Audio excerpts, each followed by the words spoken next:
hearing to order, please. Browning. Here. Campbell. Here. Guerrero. Here. Hilbert. Here. Leeper. Here. Stahl. Here. Wood. Here. Okay. And I need a motion to open the hearing on the 25-26 school district budget. So moved. Motion made by Jeff Stahl. Was that a second by Matt Wood? Call roll, please. Campbell. Yes. Guerrero. Yes. Hilbert. Yes. Leeper. Yes. Stahl. Yes. Wood. Yes. Browning. Yes. All right. Dr. Field. The budget has been on display since July. There's been a few changes to it since then. Basically, those changes have been when we got our funding numbers in from the state, as well as our estimated corporate personal property replacement tax.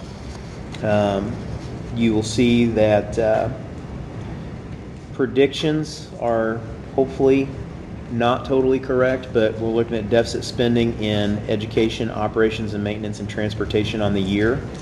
I still don't have the final transportation claim numbers. I have what my best estimate is.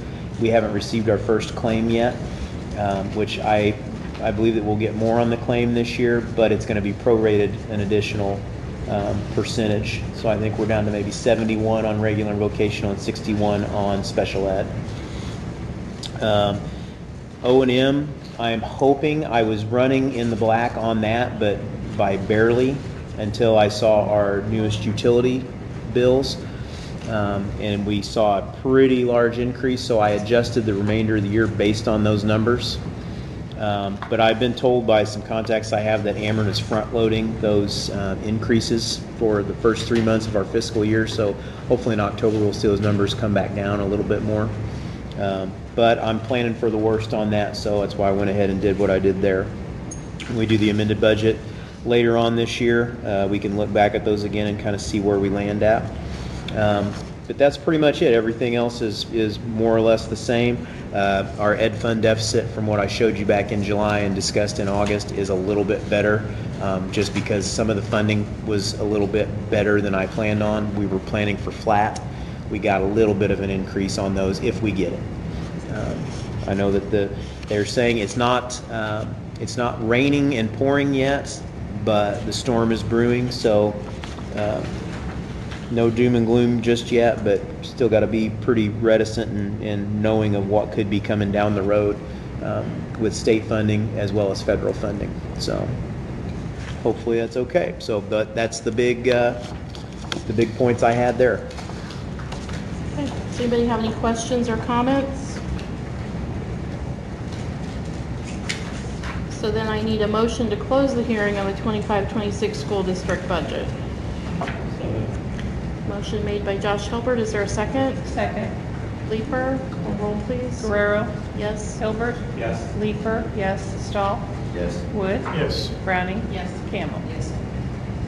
And a motion to adjourn the hearing. So moved. Matt Wood, is there a second? Second. Hilbert, all in favor? Aye. Opposed? Motion passes 7-0. That's 6:03. All right. And at this time, I'd like to call our regularly scheduled meeting to order. Can you call roll, please? Browning. Here. Campbell. Here. Guerrero. Here. Hilbert. Here. Leeper. Here. Stahl. Here. Wood. Here. And Ms. Wellbaum, would you lead us in the pledge, please?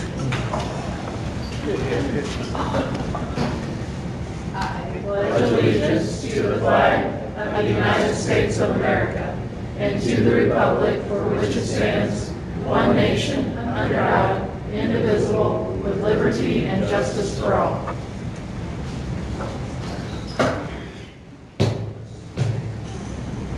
Okay. All right, we have some visitors with us this evening. Where would you like to start? First visitor that we have here is Nathan McCarthy, and he is with Solar on Earth that wanted to discuss some opportunities with you tonight. Okay. How's it going, everybody? Good. Nate McCarthy out of Carroll County, if anybody knows where that is, a little bit north of Sterling and Dixon. I reached out to Dr. Field about this community solar program that we're working on. We're working with a number of other cities municipalities right now. We're building a pretty cool group of projects with Microsoft Computer Corporation right now, and they're pretty picky who we're working with on these projects, who's going to be technically the off-taker for these projects. This is a program that's governed by our state. There's a group body called Illinois Shines. Illinois Shines is pretty much the consumer protection body of anything solar, So rooftop for homeowners, commercial, or solar fields that we're building. Just to be clear, the projects that we're talking about are 50 acres and under. They're not these huge 1,000-acre solar projects. And I reached out to Dr. Field, and I think originally we thought the electric bill was a lot lower, because rates went up considerably since COVID. The school district's spending a lot more on electricity. I'll just talk about some of the other school districts we're working with specifically on this program. Marion School District, LaSalle Peru, LaSalle Elementary, Marengo, Aurora School District, Galesburg, United, Norwood, Central 235. We just got on Canton School District actually earlier this week. City of Canton, City of Pekin. There's a bunch of Polo School District up by our office, Kelly Mandrell, and then Shannon Lanark. Those are just a couple that we're working with. We actually just signed some preliminary paperwork with your sister's school. Actually, Dr. Field referred me to go talk to them. We're going to most likely move them forward as well. That's Tri-City. That's another school district that you guys are connected with. And then we just got Martinsville approved not too long ago. That's another smaller school district. And then Morrisonville is going to be approving the program tomorrow night. So typically this program, the straightforward offer, or pretty much where the market is at for community solar, is offering like a 10 to 11% discount in Ameren. And then if you kind of fall into like $120,000 or less per year, you can get 15%. We're pretty much offering double what the market value is to our customers, who have an extremely good track record of paying their bills and typically have a bond rating. Means that there's no risk of doing business with your school district. So the district actually has a AA bond rating. That means that there's no risk in Solar, the Microsoft, and Sun Central to do business with the district. And I think pretty much what we're doing behind the scenes is the way that we're actually able to offer double the discount is we're probably doing some type of financing behind the scenes, not even just with Microsoft, and the bank is really concerned about, well, who's taking the power from these projects? And we say, the City of Pekin, Village of Morton, City of LaSalle, City of Marion, whoever, they all have a good track record of paying their bills. Because of that, because these are really high credit customers, I'm pretty sure we're saving money on interest payments. And that's how we're able to offer the district a better offer for community solar, because I'm pretty sure the money that we're saving in interest payments, we're passing part of that back onto the school district, and that's how we're able to offer 20% instead of 10 or 11. So I did want to just share that. These solar farms are being built. The state said, we don't want just this power to go out to the grid and that's it. We want part of the money that's being going back out to the grid to be passed back out to the ratepayers, and the way that that's being done is through this crediting system on electric bills, and I'll explain how that works. So right now, the district actually had a proposal for everybody. Lori, this is for you. Sorry about that, I got distracted. Matt, Martha, Dr. Field, I think you saw the proposal already. Yep. Stephanie. This is all, no problem, Mr. Browning.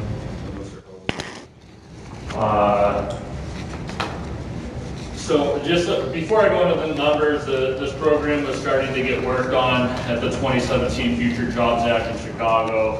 The program didn't get launched until the best possible date, which was pretty much the day that COVID started. So we couldn't get a hold of anybody at the state for pretty much about 8 months, so we were kind of flying dark a little bit in the beginning.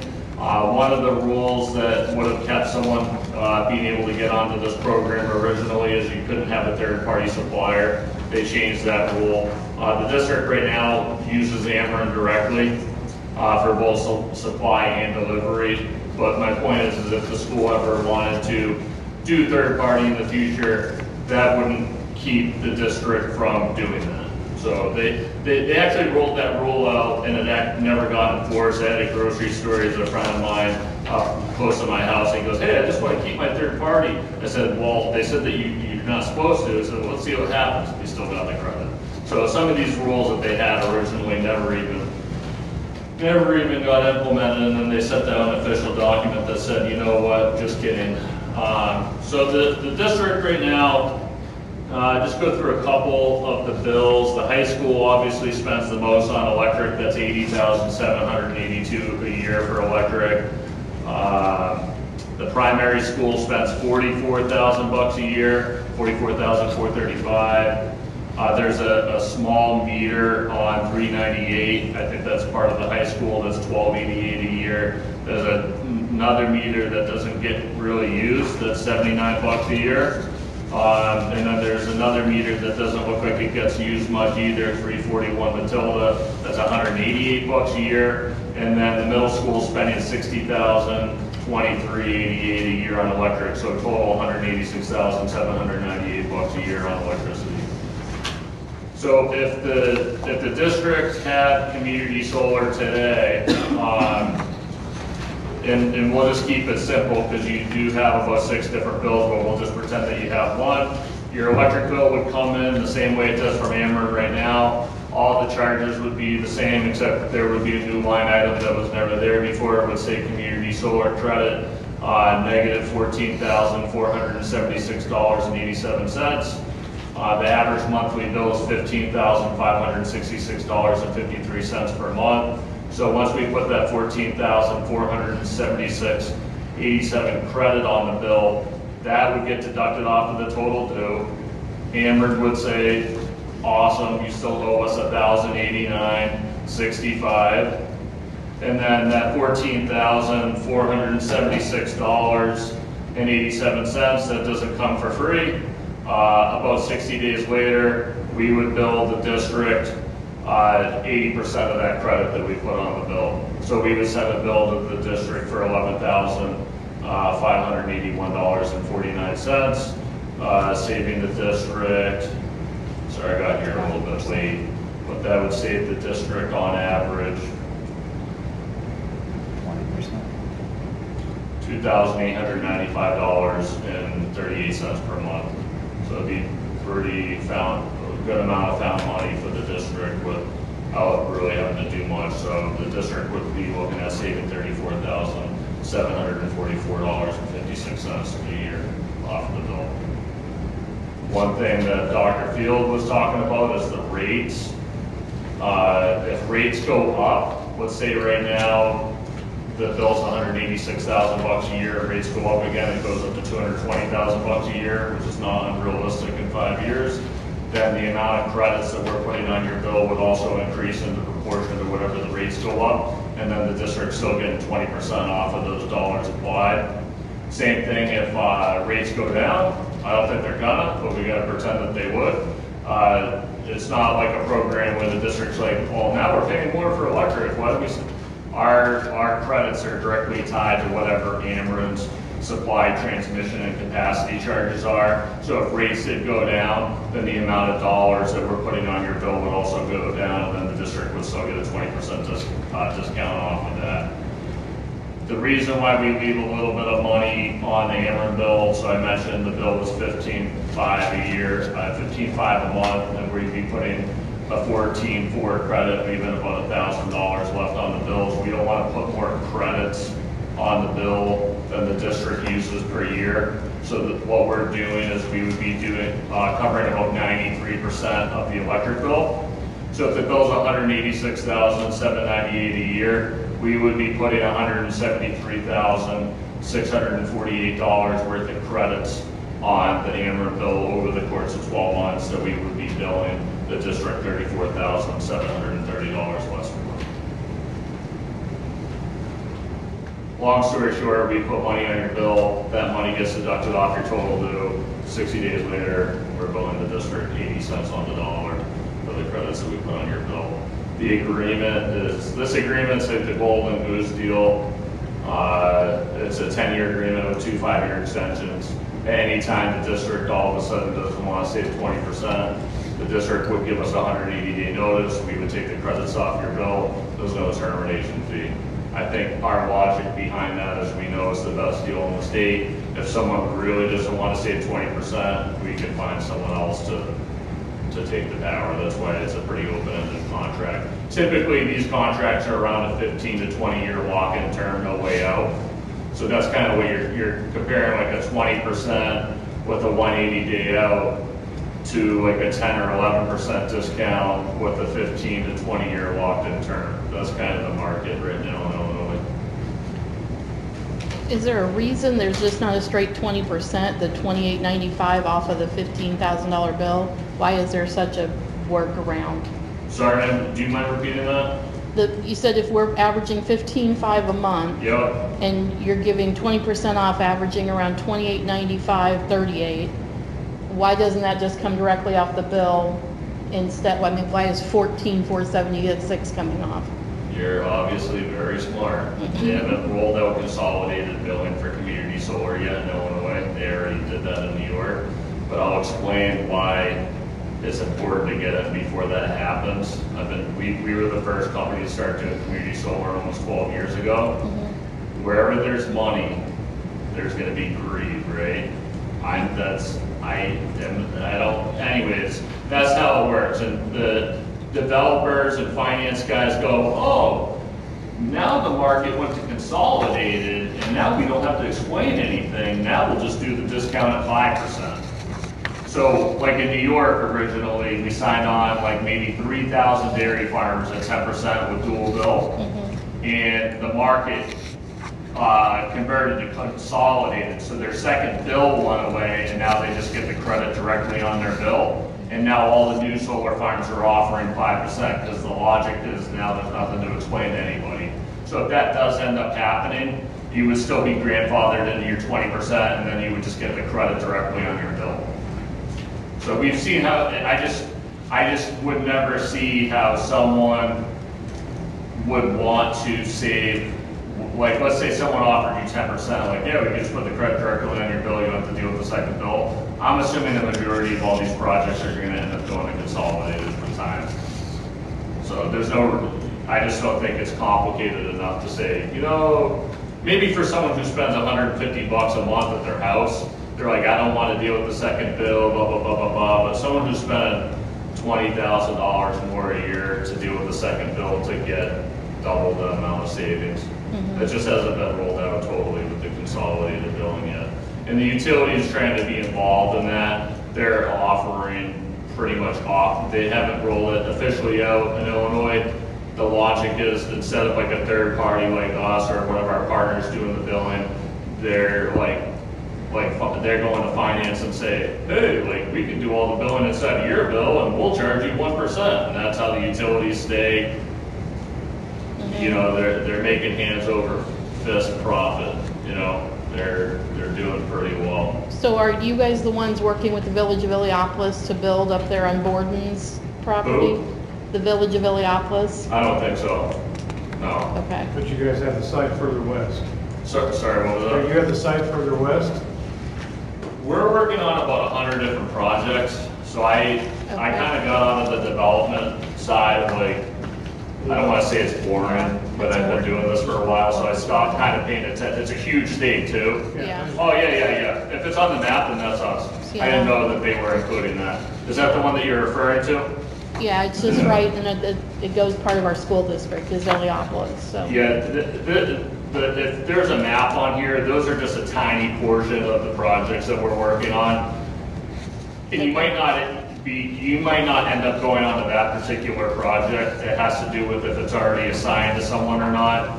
So like, I just got the village of Princeville on, and I said, hey, you know where your project is? And they're like, where? And I said, Mounds. And they're like, oh, we know where that is. I'm like, you know where Mounds? It's 5 hours away from Princeville. So they're going onto a project in Mounds, and, you know, all the power's going into the grid. It kind of doesn't exactly matter. But these projects are all being built in pretty much from Prophetstown down to Mounds. That's all Ameren, and then over to St. Anne. And then north of there, that's all ComEd. So those are separate projects. Okay. So during construction, who's responsible for upkeep and maintenance after construction? You guys have no responsibility at all for anything. Everything down to mowing the grass. Sorry, what's that? I understand the solar panels and stuff, but depending on where we choose to place everything, No, it's, they place it. We They don't build put it. any We solar don't panels have anything anywhere. on equipment. We just take the energy This from is where not they our put property it. at all. No, No. this is a solar farm somewhere else. And we're my just fault, I didn't pulling, understand Nope. that part. yeah. That's no problem. That's the community solar aspect of it is it's an offsite, it's going into the grid, and then the credits could or could not come to us depending on how we decide to act upon it. Without actually installing or maintaining any of the infrastructure for it. And you said it's a 10-year contract, 180-day notice to cancel, and no termination. And then you have 2 5-year extensions, and that is to be decided upon at the end of the 10 years if we're still doing it, It correct? automatically renews. It does? Yeah. So Okay. you can look, it could be a 100-year contract with a 180-day out. Okay. I don't know why they did it like that. It kind of doesn't make sense, but that's just, But the 2 5 years would come on at the same 20%? yeah. Yeah, so there's like nothing, I said, Dr. Field has the agreement, there's not like some weird language in there that we have the right to change the discount because we felt like it year 11 or anything.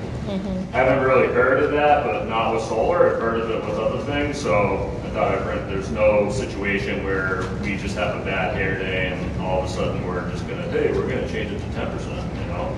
So, Yeah, I was kind of wondering about that. You kept talking about a 20% credit, and the examples in here are all 10% credits.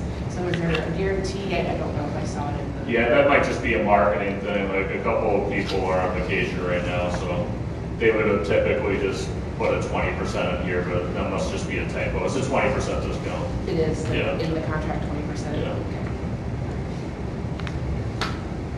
And we have solar at our house, and I know it's completely different than this because we have to buy the equipment and everything. Yeah. But do you feel confident in that, in the state refunding system? Like, is the money gonna be there? Yeah, so, Because I thought I heard a report in the last couple weeks that, Yeah. you know, that was kind of coming to a close or not as viable as it had been before. So it's kind of good and bad for everybody. We're actually not worried about it at all. You're not going to be happy what the reason is. But we have to hit certain milestones. It's actually federal driven, not state driven. Okay. By the end of the year, we have to be at certain milestones, and then we have another milestone that we have to hit by next July 4th. That's for tax credit. So this project I'm talking to you about already has an award from the state. So there's not, you know, we have a group, I'm like filling my 10 different projects. I don't know which one particular. We're like playing solar Tetris, like where you guys fit in with kilowatts based off of which project and stuff like that. The reason why we're not super concerned about the tax credits going away is we feel that electric rates are gonna go so high that that pretty much replaces the loss of the tax credit with a higher electric rate. So somehow in here, like your all-in rate for electric is 16.6. Somehow inside of that, we figured out how to save you 20%. If rates go up to 26 cents a kilowatt hour in 5 years, I think that's actually pretty realistic. We've seen how the rates go up in all these other, in Illinois had cheap electric rates for a long time, and everywhere else has been going up for a while, and Illinois and the Midwest is so this has been going on elsewhere for a while. we feel like we're still gonna be able to maybe not offer 20% in the future, but to still do 10 and 15 because somehow we can save that money off of a higher electric rate without getting the investment tax credit. It wouldn't be as good as getting both, but it's in lieu of, you know? So that's not a good indication, I guess, to people thinking that electric rates aren't gonna go up. The whole solar industry thinks that everyone's rates are gonna go so high where it's not gonna really. Yeah. It might matter for the resi guys because they're building smaller systems, you know, they're at like a 380 per watt. We're at a scale, you know, and that's the thing. Unfortunately, because the federal government did put all these rules in, there's kind of no such thing as a small player in the community solar business. They have like requirements, like you have to plop down $50 million at a time to show that you have all these solar panels purchased to make. So it's like if you're a little guy, like you don't have that type of, and that kind of stinks, you know, that kind of takes up the competing power of the little guy. Could be a little guy developing a couple, 3 solar farms. They're not going to own any of those anymore. They're going to sell them all to these big guys. And so I don't know if the federal government is like stimulating small business as far as on the renewable energy, like the 2 trucks in the truck. That's not like a real thing anymore with community solar. And Illinois kind of didn't help with that either because when the community solar program came out, the whole system was based off of a lottery. Half of the solar companies that started doing business here left. So there was one company that had 20 sites that they submitted to the lottery. They got 1 picked. And they're like, we can't risk $1 million of risk capital and just get 1 project picked. We're going back to Maine, you know? So that was, Illinois was the only state who did the lottery like that. So then there's like the small guys, they might have submitted 5 projects, they got 2 approved, and then all the big guys, they just bought everybody else's projects, and that's why there's not a bunch of players in this business in the state of Illinois. And so regardless, we have no upfront cost and the ability to cancel after 180 days. So if something does change where you're not offering the same discount, we still have our out and no upfront cost, correct? It's not gonna change. Okay, Yeah. okay. Okay, last thing from me. I know you got something? Yep. I know equipment's not us, I get all that, but what happens, like, the solar farm at Maroa got decimated by wind? Okay, that takes your production down or offline completely. How does that affect us? You know, we have, that's like under force majeure, acts of God, union strikes. You won't be getting any credits during that time.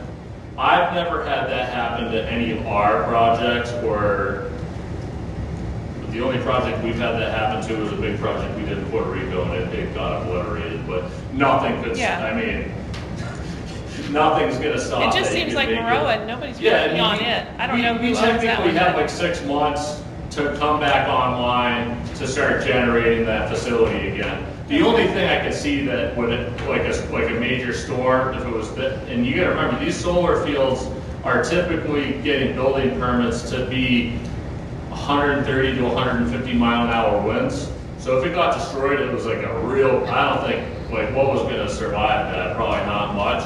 You still have all your poles on the ground, Yeah. so I'm assuming the only thing that had to get replaced was the panels. So we typically have about 6 months to get that project live again. So But you still during have that that, 180 day out, like you're not like in a 15, 20-year term. so during that time, we're not Not getting potentially credits. getting Not getting credits, credits. but could it be pulled from another facility? Probably not, because that one most likely would be full. Okay. Yeah. So you just don't get your credits during that Yeah. time? Okay. Good question, That Martha. project wasn't finished. That damage was increased because it wasn't finished. Okay, so they just abandoned it? I don't know. Yeah, they're probably waiting for We're still assessing the replacement situation. parts.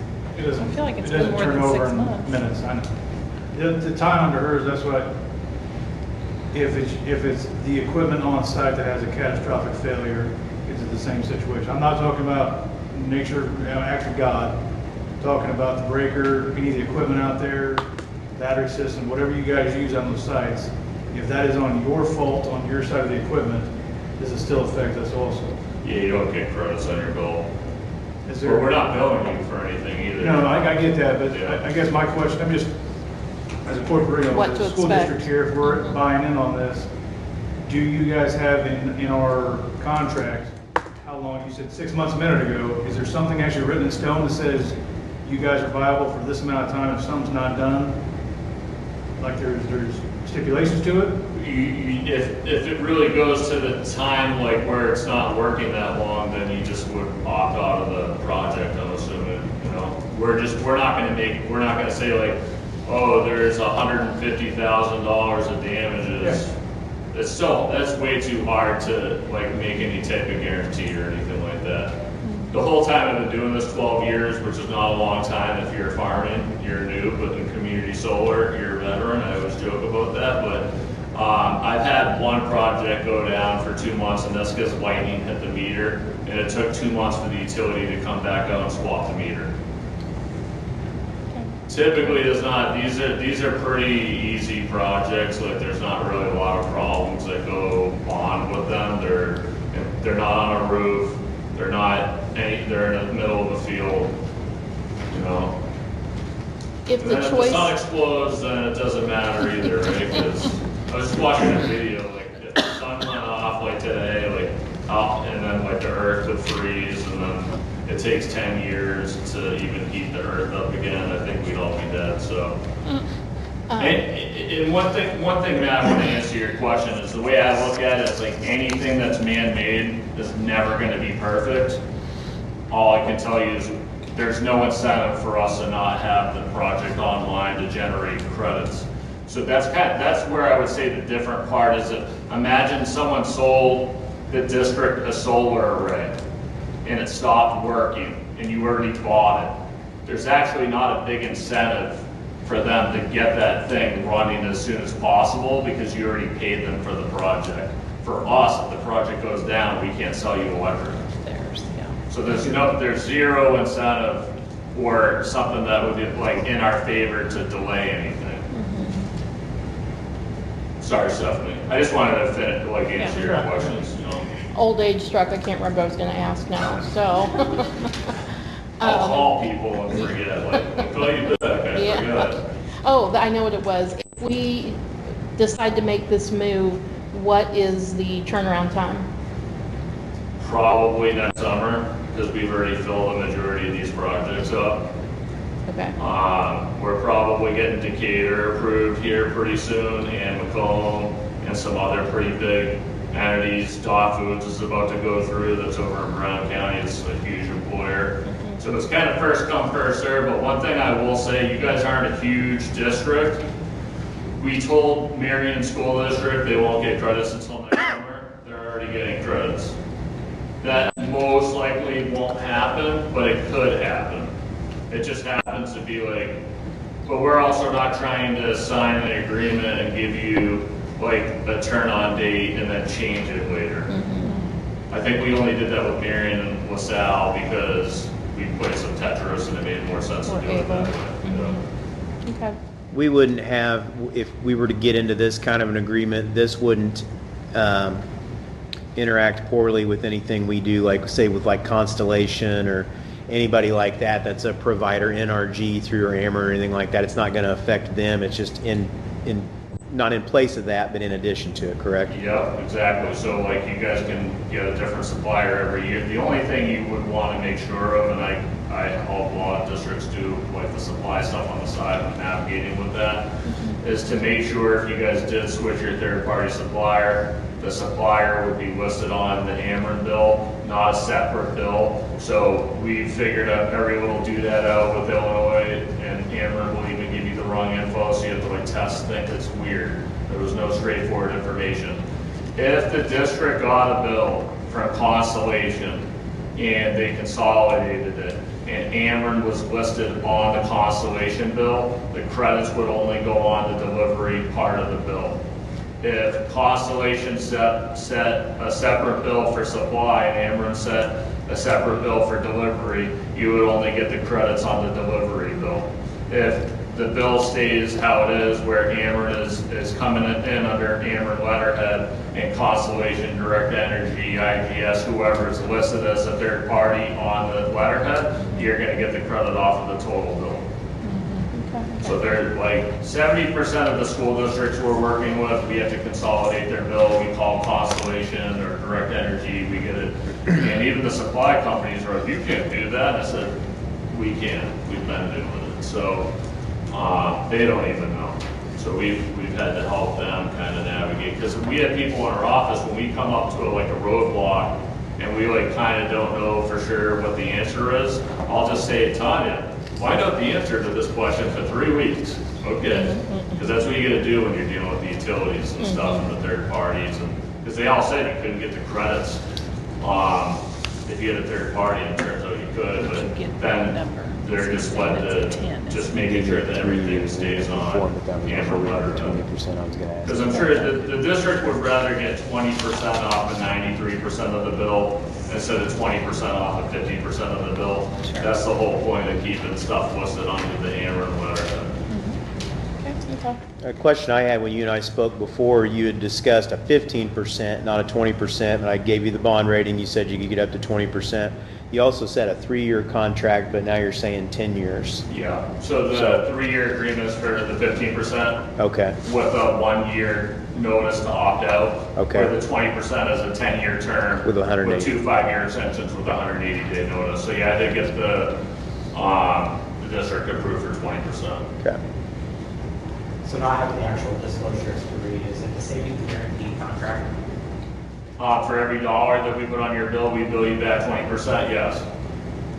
There's no like situation where all of a sudden we put 10 grand on your bill and we're billing you less for that. We're gonna attempt to get as close to giving you $173,000 a year. You might even get a little bit more, maybe like $174,000 instead of $173,648. It could end up being $172,500, but it will be pretty close to. You know, we look at 30-year weather reports, like we're trying as hard as we can to like, you know, the sun might shine like a little bit more this summer than it did last summer, so it's not always like by the penny, but we're gonna get as close as we can to 93% with the 20% discount. One other thing I do want to answer to you, Josh, is we would be generating disclosure documents with the state, so when we sign on the school district signs a contract with us, but then a disclosure document gets generated from the state at the same time, and all the savings that we're offering you would actually be in those disclosure documents, so there's no game of they said they're gonna give us this, and you know, the disclosures actually list all the discounts, because all they're doing is they're just taking the kilowatt hours, multiplying it by the rate, and figuring out what 20% off of that is, and they're just listing, so it's just a duplicated document that gets filed with them, both of the things do. And that's what Illinois Shines is they're a consumer protections organization to make sure people are getting what they said. So like in the disclosure, we'll say like what the terms are, discount 20%, term of the agreement, 10 years, opt out, 180 days, and that gets listed in the disclosure separate of our contract. Okay. Which I think is great, you know, there's no baloney, there's no gray area, like you know what you guys are getting. What is the deadline for an agreement or approval by the board or something like that? I'd say like pretty quick. If you guys don't want to move quick, we can still do 15%, but I'm pretty upfront with what we're doing with these 20% projects. I already have our whole list together for this next tranche of 20 megawatts that we're doing with Ameren. So by our next meeting, is that what you're anticipating? Like within 30 days? When's your next meeting? October 15th, I believe. 15th, 16th, whatever that third Wednesday is. I can say 100% we can get you 15%, but not 100% 20%. Because we're actually under we're actually in a position now with the government that like every week counts more than like every month or quarter counts, because we have to meet these deadlines. And I'm like being as respectful as possible without circumventing the school's process of making decisions, but also trying to get you guys the best possible deal. So if you think it's worth it to wait a little bit longer, I don't know if you guys can have a special meeting to approve it or how you guys want to do that. You know, I'm kind of under the hammer with my finance team. Good thing I'm here to represent, because they're like, oh, if they don't want to do the deal, they can always get 10%. I'm like, you can't talk to these guys like that. Like, Well, I you think, have to be polite too, but still get what you need to do done at the same time, you know? yeah. I got one more question. If you don't mind. What type of federal funding do you guys get? We don't get any. So you guys are building these out of your own pocket. You have no federal grant money coming to you whatsoever. We get a tax credit off of these projects. We don't get any like initial checks or anything like that. What's your guys' tax credit? It's 30% off of the value of the project. And then you're depreciating 85% of the equipment. So if you're a farmer and you have a bunch of tractors, you're gonna do like bonus depreciation in 6 years. Same thing with solar equipment. The school do depreciation, like bonus depreciation on equipment and stuff like that, or no? Yeah, Okay. there's Yeah. depreciation. It's the same thing with like the solar equipment. And that's the one that's going away at the end of the year. The reason why I ask is because everything else, your windmills, there's a lot of federal funding going into all that stuff, but you as a corporation, as a company, I'm just curious what type of federal funding you guys have doing this. And all the existing grid that you see that we have was all subsidized too. I just signed on an ethanol plant, and they told me everyone hated the ethanol plants because they all got federal funding before. So they were the solar 10 years ago. Everything got tax credits. So that's your guys' tax credits is what you guys get back. Everyone got tax credits. Natural gas plants, nuclear plants, coal. It's just when you see the new guys on them. So imagine they've been generating electricity the way they've been doing for 80 years. To you, it's just regular business. They've been getting tax credits the whole time. So the new guy on the block is like, oh, he's the new guy on the block. They must be making all this money. We make peanuts compared to what the utilities do. And the utilities are actually secretly investing in solar in other states. So a lot of these utilities even own their own solar companies. They're investing in solar. 50% of the projects I think we're gonna do this year, take a guess where the money comes from, oil and gas. So don't let them fool you and give you misinformation. I'm not here just wearing my solar hat saying, hey, everyone has to do solar. I just look at the facts, and you know, people are confused about, oh, solar is getting all these tax credits. Everybody else got tax credits. The ethanol plants got tax credits. And they're like, you know, people hated us when we first came out, the ethanol plants. Now the new target is on you guys. I'm like, so you're going through the same thing that we already do. And then 10 years go by and everyone forgot about it. So, but, Okay. Well, I think we need to have at least a discussion on it, but I think it would be something we can decide on within the next week. So if we can do that, Dr. Field can get back to you yep. and go from there. Does that sound okay to you? Yep. I assume you have all the contact info. Is that enough? Is that within your time limit? Yeah, that works, yeah. Okay. I'm also trying to get you onto a project that turns on sooner than this whole other group I'm signing on, like in the next, like 20 days, if that makes sense, you know? Okay. So, Matt, there's a good website called EA, Energy Information Administrative.gov.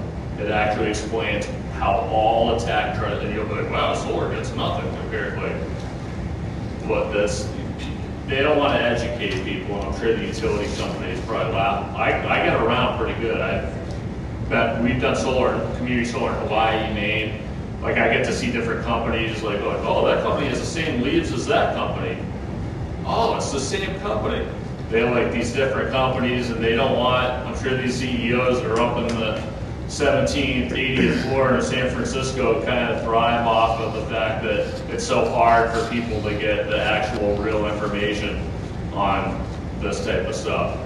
So, yeah, Okay. that's my opinion at least, you know, and it's just like National Grid's one of the biggest utilities in the country. They just bought Geronimo Solar for $130 million. And a lot of these companies, under shell companies, are building solar projects under different names in other states, like Ameren and ComEd, and a lot of these utilities are not allowed to build solar in their own generating facility in their own grid, because then they become the monopoly. So what they're doing is they're investing in National Grid, who's over in New England, is building projects in California and PG&E. Meanwhile, the people in Mass are like, what does National Grid think of solar? And National Grid's building $180 million worth of solar projects on the other side of the country, while all these people are wondering what National Grid thinks of solar. Because National Grid's not coming out and putting it in their newsletter, we support solar or whatever, you know, because it's a little bit political, and the way I just kind of tie it all back, I don't think politics have anything to do with pretty much converting sunlight into electricity. That's what we're doing. I don't know how politics have anything to do with solar, and somehow it's been wrapped into politics. Well, that's the money. Yeah. That's the money. But everyone else got tax credits before though too, so it's like if you want to, you know, so why would solar be treated differently if that industry is getting propped up by the same thing everything else got before, just people forgot because it was 50 years ago, you know? But that's my 2 cents, so Okay. take it Okay. for. Very good. Thank you. I'm here to try to give as much information as possible. Does anybody have any questions, or I tried to over-explain this a little bit because a lot of people have never heard of it before, so. We're good. No, I had never heard of it, but I think I have a good understanding at this point, so I appreciate your time. No problem. And I did put, I gave Dr. Field some references to other school districts that have already signed on, including Decatur did part of their energy already at 10%. That's Dr. Curry. I know Dr. Field knows that. Yep. And we're going to hopefully be doing the rest of Decatur's power at 20%. So there's already school districts that have done this at 10. They just are like, oh, you just showed up to the party too late and we didn't get the 20%. You know? I will leave this with you. I can email this to Dr. Field. I think I might have already did, but if you guys want to pass this around, the proposal that we made was based off of the data that we collected off the utility bills. These are all the addresses, and this is the spend per building. Okay. So it's not just out of thin air. Thank Okay. you. All right? Great. Thank you Thank you, very guys. much. Thank you. Yep, have a good night. Thanks. And I see Ms. Moore here. Are we going to do that or after closed session? That would be during new business. Did you want to address the board at all, Mrs. Moore, or you just? Is that okay? Yeah, you can. So,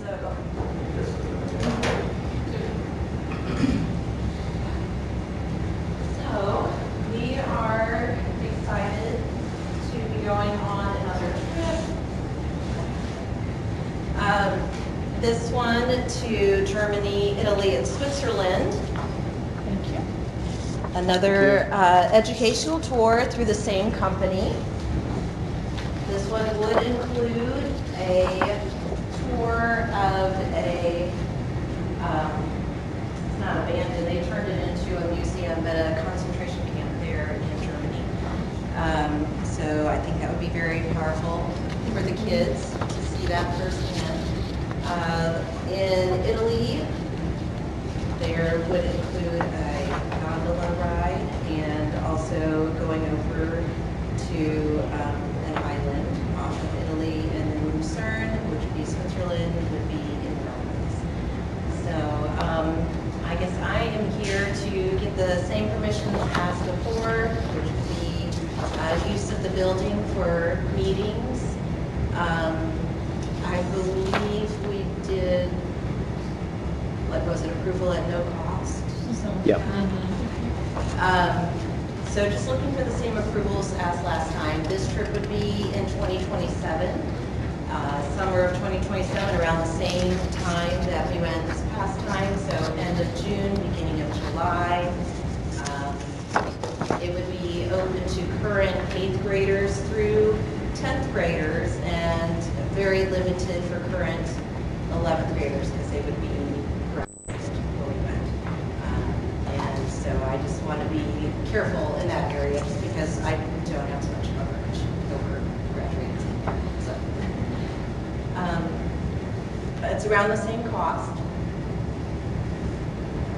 And what was the total you ended up with again this year? I'm sorry. We took a total of 38 people, and 28 of them were students. And you guys all made fun of me when I asked how many chaperones there would be. You remember that? We didn't think we'd have that many because, I mean, the cost is fairly exorbitant compared to what they used to do for Yes. Germany trips or whatever, where they stayed with people, so. Yes. It's around 5,000. And the kids, they fundraise for that. A lot of them go out and get jobs. And so I've had some of the students who went on this last trip talk to kids who are interested in this new trip, and they've all just pretty much said, you're probably going to have to, if you really want to do this, you're going to have to get a summer job. I try not to push it off all on the parents. That's a big expense for them. And so I feel that if the kids really want to do this, then they need to be out there doing the work as opposed to the parents doing it all. Absolutely. Great. Cool. All right, thank you. Sounds like a fun trip. All right. All right, let me clear my shelf here. I guess at this time we need a motion to enter closed session for the reasons stated on the agenda. Motion made by Jeff Stahl. Is there a second? Second. Jessica Browning, call roll please. Campbell. Yes. Guerrero. Yes. Hilbert. Yes. Leeper. Yes. Stahl. Yes. Wood. Yes. Browning. Yes. 6:50.